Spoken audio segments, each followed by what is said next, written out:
வரக்கூடிய அக்டோபர் 15ஆம் தேதி வரைக்கும் நம்முடைய கால அவகாசம் வித்திருக்கிறோம். அக்டோபர் 15க்கு அப்புறம் எந்த ஒரு ரோட் கட்டும் பண்ண வேண்டாம் அப்படின்றத தெரிவித்திருக்கிறோம்.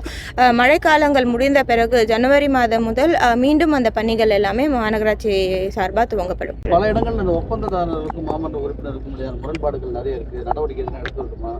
பணிகள் குறித்து இல்லை, ஒப்பந்ததாரர்களுக்கு பணிகளை விரைவாக முடிக்குமாறு தான் நம்ம அறிவுறுத்தி வரோம். ஏன்னா ஒவ்வொரு மாமன்ற உறுப்பினரும் அந்த வார்டுக்கு அந்த பப்ளிக்கு அவங்க ரெஸ்பான்சிபிளாக இருக்கிறாங்க. அப்படி இருக்கச்சு பணிகளை சீக்கிரம் முடிக்க தான் அறிவுறுத்து.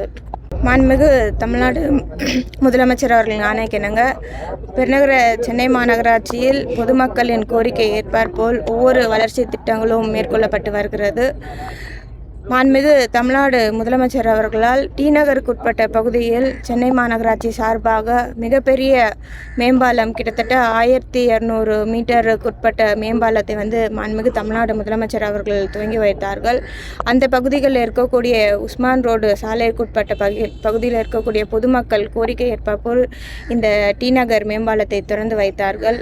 அதற்கு முன்பதாக மாண்புமிகு தமிழ்நாடு துணை முதலமைச்சர் அவர்கள் மண்டலம் 11க்குட்பட்ட பகுதிகளில் அங்கு ஒரு மேம்பாலத்தை துவங்கி வைத்தார்கள். இப்படி பெருநகர சென்னை மாநகராட்சியின் பொதுமக்களின் கோரிக்கை ஏற்பாற்போல் டிராஃபிக் இடையூறு அதிகமாக இருக்கக்கூடிய பகுதிகளில் மேம்பால பணிகள் துவங்கப்பட்டு சிறப்பாக நடைபெற்று வருகிறது.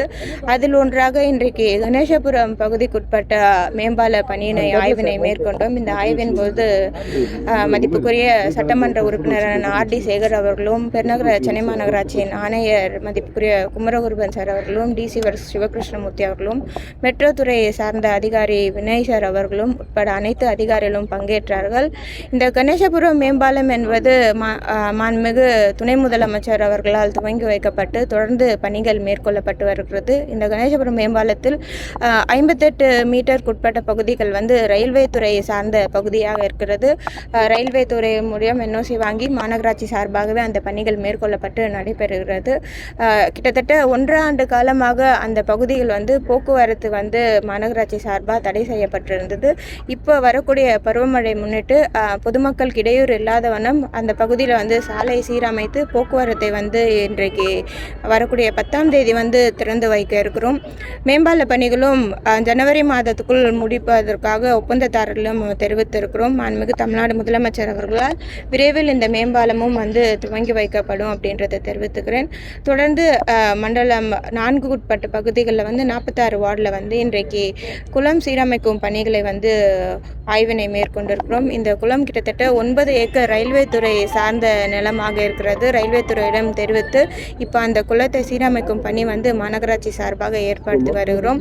தென் சென்னைக்குட்பட்ட பகுதிகளில் பல்வேறு பகுதிகளில் இந்த குளம் சீரமைத்து அதை சுற்றிலுமாக பொதுமக்கள் நடைப்பயிற்சி மேற்கொள்வதற்கான சீரமைப்பு பணிகள் மேற்கொள்ளப்பட்டு வருது. வட சென்னையிலும் அதே போல் மேற்கொள்ள வேண்டும் என்ற வகையில் இந்த பகுதி 9 ஏக்கர் நிலத்தில் இந்த பணிகள் துரிதமாக நடைபெற்று வருகிறது. வரக்கூடிய ஜனவரி மாதத்துக்குள் இந்த பணிகளும் நிறைவேற்றி பொதுமக்களின் பயன்பாட்டிற்கு விரைவில் துவங்கி வைக்கப்படும் என்று தெரிவித்துள்ளது. வடசென்னை தாழ்வான பகுதி மழை பெய்யும் அதிக பெருநகர சென்னை மாநகராட்சி பொறுத்த வரைக்கும் கடந்த ஆண்டே முன்னெச்சரிக்கையாக எதெல்லாம் லோ லைன் ஏரியா அப்படின்னு கண்டறிந்து அந்த பகுதிகளெலாம் 100 HP கொண்ட மோட்டார் பொருத்தப்பட்டிருந்து இந்த ஆண்டும் அதே போல் சென்னை மாநகராட்சிக்குட்பட்ட பகுதிகளில் முக்கியமாக வட சென்னைக்குட்பட்ட பகுதிகளில் லோ லைன் ஏரியா என்று கண்டறிந்து அந்த பகுதிகள் எல்லாமே 100 HP கொண்ட மோட்டார் பொருத்தப்பட்டிருக்கிறது. கூடுதலாக தேவை அடிப்படையில் 50 HP 75 HP கொண்ட மோட்டார்களும் மாநகராட்சி சார்பாக அந்தந்த பகுதியில் வைக்கப்பட்டிருக்கிறது. நடைபெறக்கூடிய இந்த மழைநீர் வடிகால் பணிகள், இந்த சாலை பணிகள், இதுக்கெல்லாம் ஏதாவது நம்ம ஒரு காலக்கெடு கொடுத்துருக்குமா முடிக்கிறதுக்கு? இந்த சாலை வெட்டுக்கள் ரோட் கட் பொறுத்த வரைக்கும் இப்போ மழை துவங்க இருக்குது. ரோட் கட் பண்ணாதான் மெட்ரோ வாட்டர் துறை சார்பாகவும் பணிகள் மேற்கொள்ள சொல்ல முடியும், மாநகராட்சி சார்பாகவும் சில பணிகள் மேற்கொள்ள முடியும். வரக்கூடிய அக்டோபர் 15ஆம் தேதி வரைக்கும் நம்முடைய கால அவகாசம் வித்திருக்கிறோம். அக்டோபர் 15க்கு அப்புறம் எந்த ஒரு ரோட் கட்டும் பண்ண வேண்டாம் அப்படின்றத தெரிவித்திருக்கிறோம். மழைக்காலங்கள் முடிந்த பிறகு ஜனவரி மாதம் முதல் மீண்டும் அந்த பணிகள் எல்லாமே மாநகராட்சி சார்பாக துவங்கப்படும். கால்வாயில் தூர் வரப்பட்டிருக்கா மேடம்? இந்த ஆண்டு வந்து சென்னை மாநகராட்சி சார்பாக 3 வகையில் வந்து இந்த தூர்வாரும் பணிகள் வந்து மேற்கொள்ளப்பட்டிருக்கிறது. பிஆர்ஆர் சாலைகளை பொறுத்த வரைக்கும் நம்ம இந்த வாட்டி நியூ டெக்னாலஜி யூஸ் பண்ணி சக்கிங் மூலயமா வந்து இந்த தூர்வாரும் பணிகள் மேற்கொள்ளப்பட்டிருக்குது. அதே போல் இன்டீரியர் ரோட்ஸ் எல்லாத்துக்குமே வந்து மேனுவலாக வந்து தூர்வாரும் பணிகள் நடைபெற்று வருகிறது. 2 சுழற்சி முறையில் வந்து இந்த தூர்வாரும் பணிகள் ஒவ்வொரு ஆண்டும் நடைபெறும். அதே போல் இந்த ஆண்டும் நடைபெற்று வருகிறது. சுரங்கப்பாதை வந்து பார்த்தீங்கன்னா ஒவ்வொரு ஆண்டுமே வந்து முருகக்கூடிய காட்சிகள் பார்க்க முடியும். இதுக்கான நிரந்தர தீர்வு என்ன செய்யப்பட்டிருக்காங்க? சென்னை மாநகராட்சி பொறுத்த வரைக்கும் இது வந்து எல்லாருக்குமே தெரியும், அன்பிளான்டு சிட்டி அப்படின்னு சொல்லிட்டு. நம்ம கோஸ்டல் ஏரியாவுக்கு பக்கத்தில் இருக்கக்கூடிய ஒரு சிட்டி. அப்படி இருக்க காலகட்டத்தில் பருவமழையின் பொழுது 15 சென்டிமீட்டர் இல்லை 20 சென்டிமீட்டருக்குட்பட்ட மழையை வந்து தாங்கக்கூடிய சூழல் வந்து சென்னை மாநகராட்சியில் இருக்குது. அதற்கான கட்டமைப்புகள் எல்லாமே வந்து மழைநீர் வடிகால் மூலியமாக நம்ம வந்து மேம்படுத்தியிருக்கிறோம். 20 சென்டிமீட்டருக்கு மேலே போச்சுன்னா தான் நம்ம மழை வந்து அது இயற்கை கொடுக்கக்கூடிய சூழலாக இருக்கும். அப்படி இருக்கதான் இதற்கு முன்னாடி கூட வந்து தண்ணி நிற்கக்கூடிய சூழல் இருந்தால் கூட 7 நாள் 8 நாள் வந்து அந்த தண்ணியெல்லாம் அப்ரூவ் பண்ணுறதுக்கு நம்மளுக்கு கால அவகாசம் தேவைப்படும். ஆனால் இப்போ இருக்க கட்டமைப்புகளில் வந்து 24 மணி நேரத்தில் வந்து பொதுமக்களுக்கு இடையூறால் இரவு மழை பெய்ந்தால் காலையில் வந்து பொதுமக்கள் டிராஃபிக் இல்லாமல் அவங்க பணிக்கு செல்ல ஸ்கூலுக்கு செல்ல வந்து கட்டமைப்பு மேம்படுத்தப்பட்டிருக்குதுன்னு தெரியும். பட்டாளம் அதே மாதிரி தட்டாங்குளம் பகுதியை வந்து முழுமையடைந்துள்ளதா பணிகள்?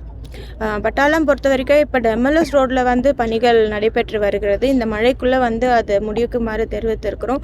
அதே போல் அந்த பகுதியில் ஒரு ரோட் கிராசிங் இருக்குது. அந்த பணிகளும் வந்து போலீஸ் டிராஃபிக் மூலியமாக NOC வாங்கியிருக்கோம்.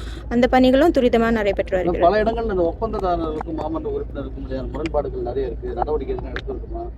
இல்லை, ஒப்பந்ததாரர்களுக்கு வந்து பணிகளை விரைவாக முடிக்குமாறு தான் நம்ம அறிவுறுத்தி வரோம். ஏன்னா ஒவ்வொரு மாமன்ற உறுப்பினரும் அந்த வார்டுக்கு அந்த பப்ளிக்கு வந்து அவங்க ரெஸ்பான்சிபிளாக இருக்கிறாங்க. அப்படி இருக்கச்ச பணிகளை சீக்கிரம் முடிக்க தான் அறிவுறுத்து.